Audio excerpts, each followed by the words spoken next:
Tous les mois, les raffineries de contrebande prélèvent l'équivalent de 4 camions-citernes. Je pense que dans 2 heures, on aura fini de pomper. Et on stocke le pétrole dans cette cuve. Une fois stocké, le raffinage peut commencer.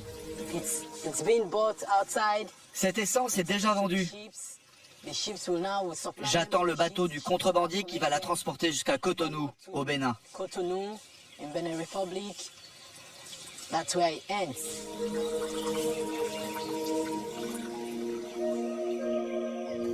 L'essence va maintenant parcourir plus de 600 km pour rejoindre la frontière. Nous sommes quelque part entre le Nigeria et le Bénin.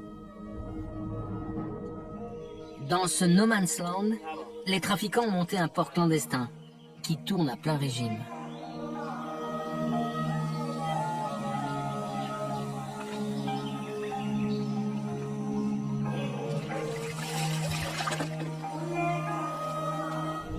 Le business est si bien organisé qu'il y a même un responsable pour les arrivages et les problèmes avec les autorités.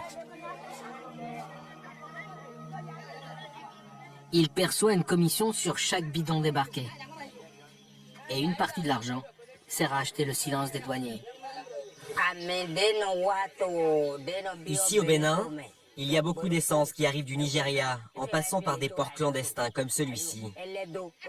Je n'en connais pas la quantité exacte, mais je pense qu'il y a au moins l'équivalent de 1000 camions-citernes par jour.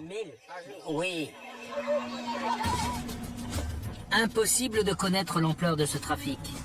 Mais le long de cette frontière, l'activité ne s'arrête jamais. Antoine travaille pour le compte d'un trafiquant.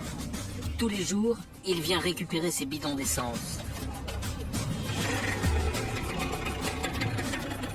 Sa petite moto n'est pas assez puissante pour monter la colline du port avec tout son chargement.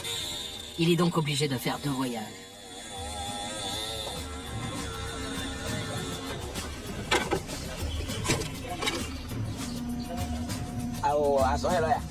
Ce boulot, personne ne me l'a appris. J'ai dû improviser.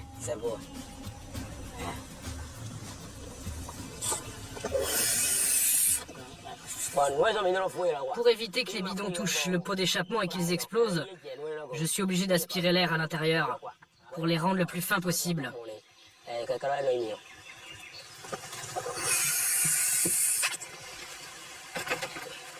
Sur sa moto, il peut charger 14 jerrycans, soit 700 litres de carburant.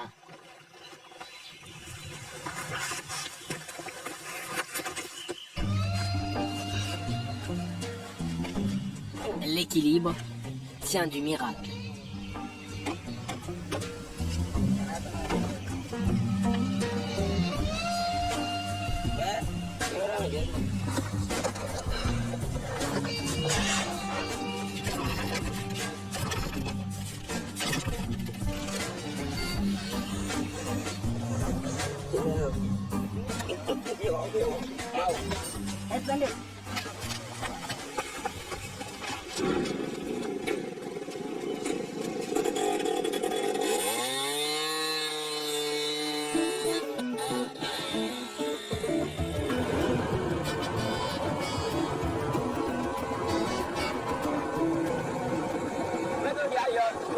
Je prends les petits chemins de terre pour éviter les douaniers. Comme ça, je peux arriver sur cette grande route sans les avoir rencontrés. Pour Antoine, le salaire de la peur, c'est 5 € par jour. Ce n'est rien comparé au risque qu'il prend à chaque trajet. Une fois, je suis tombé et ma moto a pris feu. Heureusement, je n'ai pas été blessé. Antoine fait partie des chanceux. D'habitude, si un accident se produit avec une telle quantité de carburant, les chauffeurs s'enflamment à coup sûr. Chaque année, une dizaine de motards meurent immolés sur ces routes. Après 30 km de chemin de terre, Antoine et son chargement arrivent enfin à destination. Ce petit trafic ne représente qu'une infime partie d'un système qui pollue et détruit le delta du Niger depuis 50 ans. Les grandes compagnies pétrolières sont tout autant responsables.